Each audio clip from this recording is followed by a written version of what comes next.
This is kind of a big one that's kind of gone up and down over the course of this offseason. Micah Parsons, in a very public, very, I don't want to say violent, but it's a very intense contract dispute with the Dallas Cowboys. Micah Parsons, one of the best defensive players in the league, looking to be paid like it. The Cowboys not exactly interested in doing that. What do you make? What's the deal with here, Gerardo? So from one, he posted that big old Twitter post of like 3 pages of notes of him saying like how he feels this is my last time in Dallas. Yeah. Essentially the breakup text that he sent to everybody and whatnot. And then Jerry comes out, it's a whole soap opera. He loves making the Cowboys a soap opera. Business-wise, I can't hate on the man. But did you watch the documentary that they put together? I have done about, I think, 2 episodes. I'm about 2.5 episodes in, 2.5. I haven't started it yet. The thing is that, which it's true, he just makes it a soap opera, makes it unbelievably a profitable business, and he's absolutely correct. The thing is, though, I think we have never seen under Jerry Jones it get this bad with a player.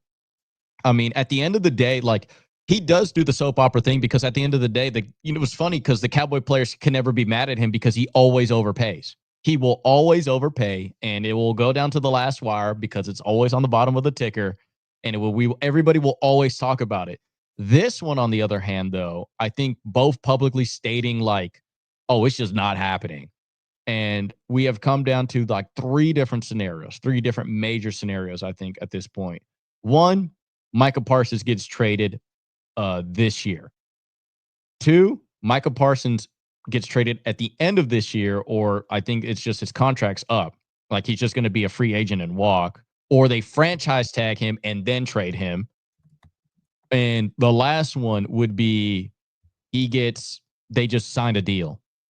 And this has been a big to-do for no reason. Yeah, Micah Parsons, this is his 5th-year option he's playing on right now. Yeah, and supposedly it's either trade him this year or at the end of this year they franchise tag him and then trade him, or they just somehow negotiate a deal, like come hell or high water. Now, remember, Chris Jones set out when he had his big contract dispute with Kansas City. Sat in that box. Remember, he was in the press box with the owners, and it was awkward that he was just sitting there the whole time. And he got his deal done. And same thing with I think Micah Parsons. The only difference is Micah Parsons is, I think, one, he's not even in the prime of his career. He's about to touch it. He's 25 years old, I believe. And he's immensely talented. Now, teams have already reached out. Green Bay Packers were the first team to submit a trade. I believe it was 2 first-round picks, and the Cowboys said no. Now, this goes down to what would be the asking price you think the Cowboys should ask for Micah Parsons? 2 first-round picks is the starter. Like that gets you into the conversation for me. Minimum, yes. 2 first-round picks, I think, is the conversation. And I think like whatever 3rd, 2nd, or 5ths or compensatory picks that you want to throw in there, 100%. But on top of that too, like the teams that he's going to, you can make the trade, but you're also going to have a conversation with the player of like, am I going to be re-signed here? Yeah, that's a big part of it. Because for sure. The thing is, you're just moving the problem laterally because you can get them for a year rental, sure. And then Micah Parsons, because here's the thing. What if, crazy scenario, the Cowboys have done crazy trades. And I think when you were asking me about the documentary, the one thing that I took away from it, and I took this also from Daniel Jeremiah when he talked about it on Move the Sticks, Jerry Jones has always been against the grain his whole career. And he's been unbelievably successful from it by being against the grain. When he traded Herschel Walker, and then the Vikings said that, oh, there's no way you're going to cut these 5 players. And he goes, yeah, I'm cutting all of them so I can get picks. And that's how he negotiated that and was able to build the dynasty that was in the 90s. And my thing about that is this. Can you imagine if Jerry Jones goes, they ended up trading Micah Parsons. Let's just pick a team that would love to have him. Like, okay, let's say it is Green Bay, and they throw in 3 first-round picks. 3 first-round picks, a third, a fifth. Let's just call it that. Micah Parsons is like, I'm not playing in Green Bay long term. This is a small town. I just came from Dallas. There's no marketability here. Like, yeah, you have legacy, but like, I'm not re-signing like long term here. He's And a the free Packers are agent. going to say, never mind. And then, can you imagine if the Cowboys just re-sign him in free agency and got all that draft capital just to bring him back? There might be an investigation if that plays out. Because Jerry Jones is going to overpay. And then there's also a no state tax state. So it's already enticing. Everybody already loves you. They don't have to rebrand the jersey. Like, I think that is my fantasy about like that situation, is that Jerry Jones is like literally that much ahead that he's willing to trade Micah Parsons because he knows he's going to bring him back in free agency. Like an insane, because the play would be though that he trades him to a team that he knows Michael will not resign to. Like, right, but then I'm asking, like, this whole saga, I don't have a great comparison for it, so I'm just gonna like kind of commentate on it. I would love to have a comparison for it, but I don't. He kind of has a like a no trade clause unofficially right now, because whatever team that he's going to go to, you're trading for him so he resigns. yes. And there are ways to kind of have the conversation without having the conversation to where it's tampering. And believe me, whoever Micah Parsons' agent is, I have it pulled up. David Mulugeta and Andre Odom, Athletes First. They're talking to these NFL GMs, owners, coaches, etc. Oh yeah, Parsons. Listen, you could give up 5 first-round picks. Micah's not playing for this team. Yeah, like for instance, like Jacksonville. Like, yeah, they could so be like, hey, listen, Green Bay, I can't imagine it goes and trades for Micah Parsons if they know he's not going to sign there. Right. So that narrows down our list heavy. Oh yeah, I mean, but if let's just say we're just eliminating that, like whatever team trades for him, he automatically signs. Let's just play that devil's advocate on it. I think the best comparison we got right now on this is Khalil Mack. The Khalil Mack situation, when at that time I believe it was the Oakland Raiders, and then he got traded to the Bears, and was also relatively same mold of player as well too. I would probably give the edge on Micah Parsons maybe right now. Coverage ability. Yeah, because it's just also the fact you could put Micah Parsons at middle linebacker. He'd be an all-pro middle linebacker. I don't think you would have been able to do that with Khalil Mack. But I would say, like, certain teams that you would probably do all in with this type of move. I mean, you're looking at New England Patriots. I think that'd be a sick move. Especially, and the big thing is teams with very team-friendly quarterback contracts, quarterbacks that have already been paid, or teams with young quarterbacks. This would be the move to absolutely make right now. I think the Patriots should be like number one right now on that. Like, you get a guy like that with Mike Vrabel, like you have Drake May and you have Micah Parsons. Like, there you go. Those are your cornerstone pieces on the offense and defense for years to come. Oh yeah, and you already have Christian Gonzalez there, who is going to be paid soon, but so you want to capitalize on that as well. Exactly. So I think those are the teams that you would relatively look for. The other one, I mean, like, but the thing is, he's not going to be traded in division, so he's not going to go to the Commanders. So they're not going to do that. He won't go to the Texans. I know Jerry will not ship him to another Texas team either. And also, the Texans have Danielle Hunter and I believe the guy from Alabama, number 51. I forget his name. Oh yeah. But Will McDonald. But that's pretty much who they have already. Anderson.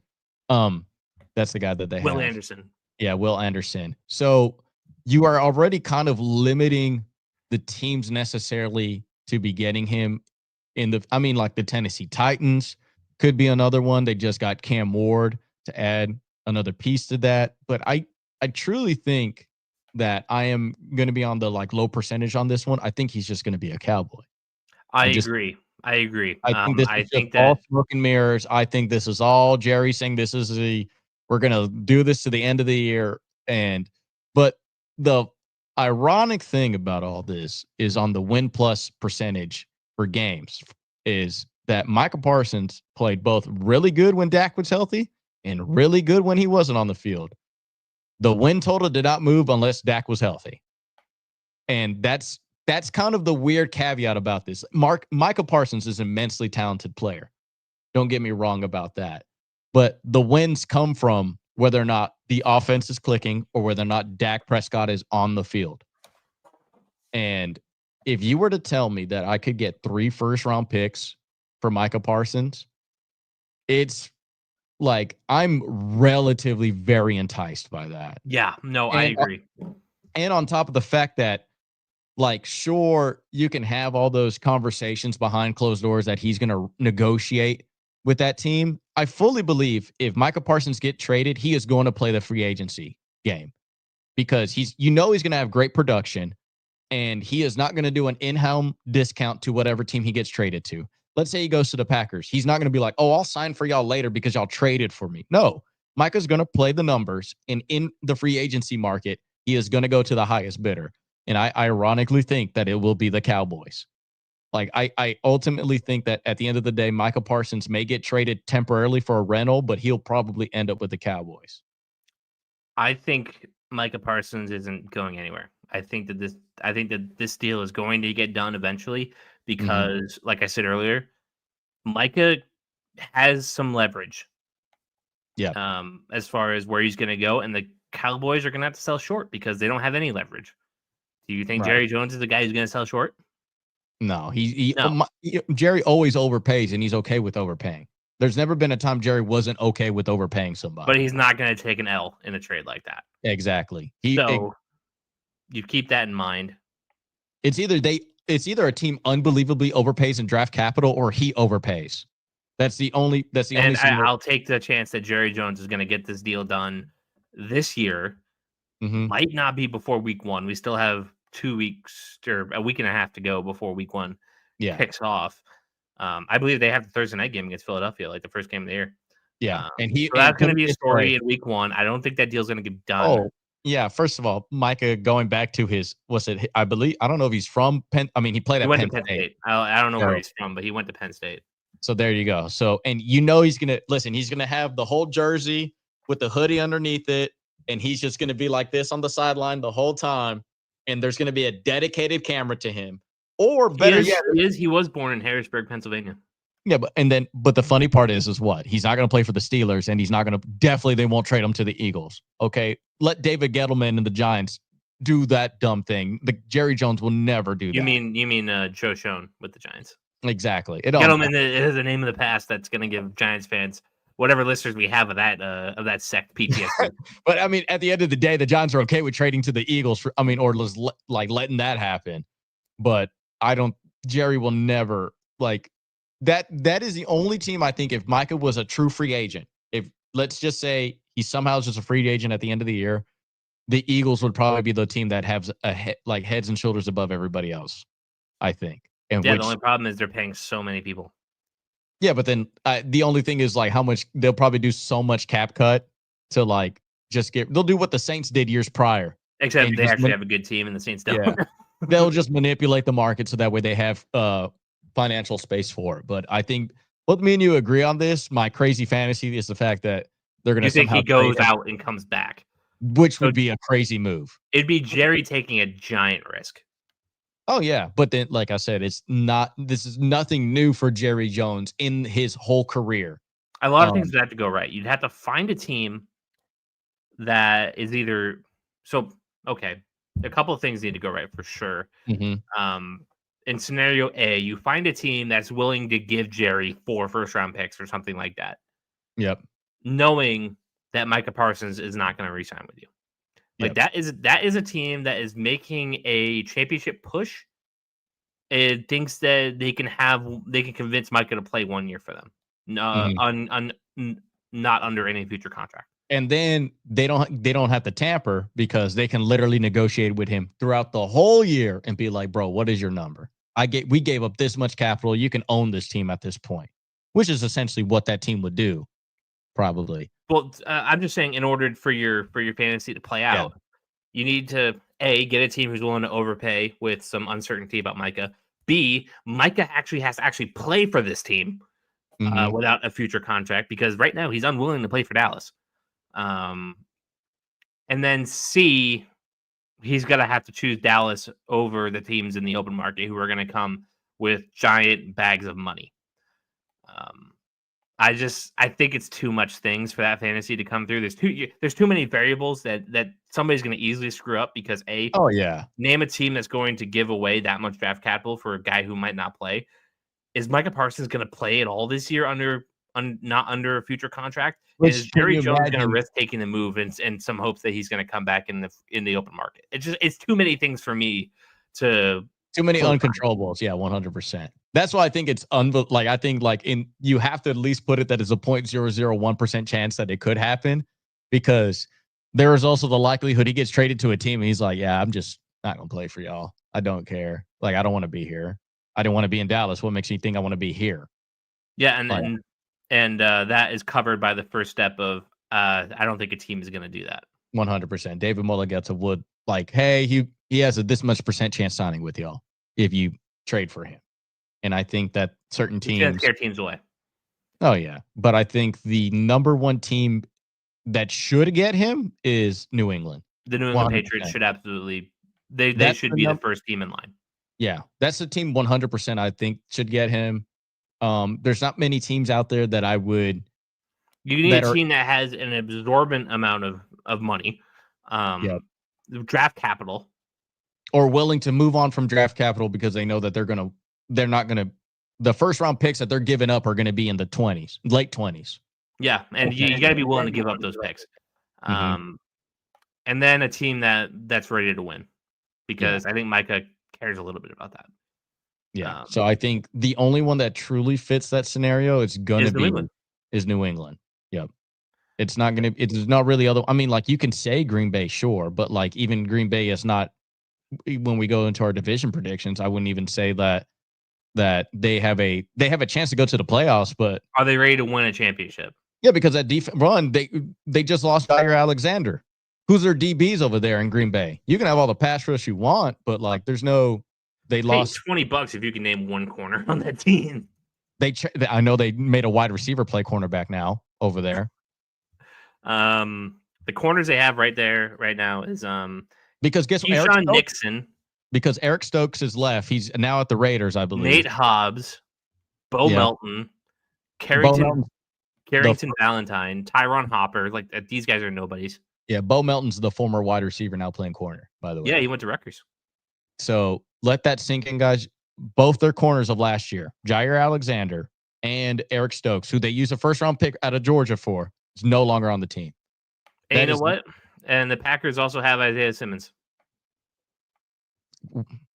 That, my whole point exactly of just what are we Green Bay was the first one to knock, and granted, somebody had to do it, and I mean, why not for Green Bay?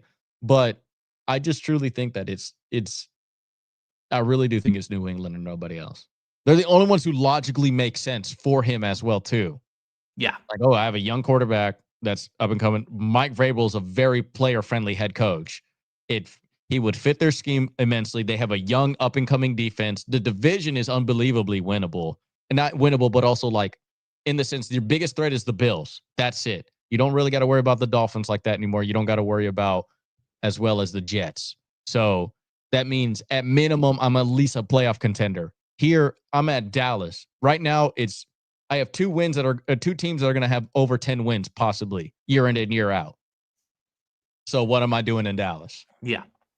Getting paid. Yeah. And ultimately, I think both me and you are going to agree that I think the third option that I said, where he just ends up in Dallas, that's just what's going to happen. I think he's going to stay. I don't think he's going to hit the market. I think that they're going to get a deal done, and the Cowboys will be paying for it in a similar fashion that the Saints have over the last decade or so, having so much amount of money wrapped up in a couple of guys. Yep. And we'll see how Stephen Jones takes care of it after Jerry inevitably leaves this earth. Yes. And see if that if that franchise kind of comes back to earth a little bit. But right now it's Jerry's show, and I think this is all kind of part of it. I think the deal's going to get done. Oh yeah, 100%. Before week 1? Probably not. No, it's gonna happen like week 3 around that time.